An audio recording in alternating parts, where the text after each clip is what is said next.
एक सवाल है कि अगर कोई सिस्टर हैज़ की हालत में है, पीरियड्स की हालत में, और अगर उनके गले में कोई दुपट्टा है तो कोई उनसे दुपट्टा लेकर नमाज़ अदा कर सकता है, या अगर उन्होंने कोई स्वेटर पहना हुआ है तो गुस्ल करने के बाद क्या वो सेम स्वेटर पहन सकती हैं या उनको वो स्वेटर धोना होगा। तो इसका जवाब है कि इसमें कोई मसला नहीं है। सिर्फ़ कपड़े वही नापाक होते हैं, वही गंदे होते हैं जिन कपड़ों पर आपकी जो पीरियड्स की ब्लीडिंग हो या जो ब्लड होता है उसका कोई स्पॉट हो, ठीक है, कोई दाग धब्बा हो खून का, तो वो कपड़े जो हैं वो नापाक हो जाते हैं, गंदे हो जाते हैं। अगर आपके कपड़े ऐसे हैं कि उसके ऊपर कोई दाग धब्बा नहीं है तो वो कपड़े फिर आपके साफ़ हैं। सिर्फ पसीना लगने से वो कपड़े आपके गंदे नापाक नहीं होंगे, ठीक है। गंदे स्मेल ज़रूर करेंगे लेकिन नापाक नहीं होंगे।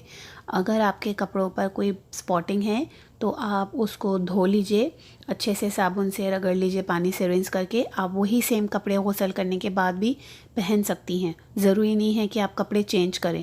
मकसद ये है कि कपड़ों पे जो वो पीरियड्स की ब्लीडिंग या स्पॉटिंग है, जो ब्लड है, उसका कोई स्पॉट बाकी ना रहे, ठीक है। वो स्पॉट नहीं होना चाहिए। अगर वो स्पॉट नहीं है तो वो कपड़े आपके साफ़ हैं। अगर कोई स्पॉट लगा है तो आप उन्हें अच्छे से धो लीजिए और धोने के बाद आप वो सेम कपड़े आप पहन सकती हैं, ठीक है। इसकी जो इन्फॉर्मेशन है वो सही बुखारी की एक हदीस में आती है और उसकी रावी हैं हज़रत अस्मा रज़ी अल्लाह अन्हा, और वो बयान करती हैं कि एक बार एक औरत जो है वो नबी करीम सल्लल्लाहु अलैहि वसल्लम की खिदमत में वो हाज़िर हुई और उन्होंने रसूलुल्लाह सल्लल्लाहु अलैहि वसल्लम से फ़रमाया कि अगर किसी औरत को कपड़ों में हैज़ आ जाए तो क्या करे।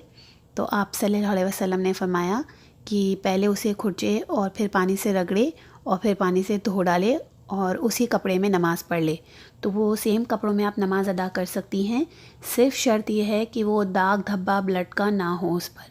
तो जो कपड़े आप पीरियड्स के दौरान या हैज़ के दौरान जो आप पहनेंगी, अगर उसके ऊपर कोई दाग धब्बा नहीं है तो वही सेम कपड़े आप गुस्ल करने के बाद आप पहन सकती हैं और नमाज़ अदा कर सकती हैं।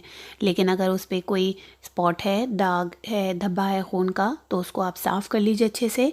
जब वो साफ़ हो जाए तो फिर आप उन सेम कपड़ों को पहनकर नमाज़ अदा कर सकती हैं। कोई मसला नहीं है, कोई परेशानी वाली बात नहीं है।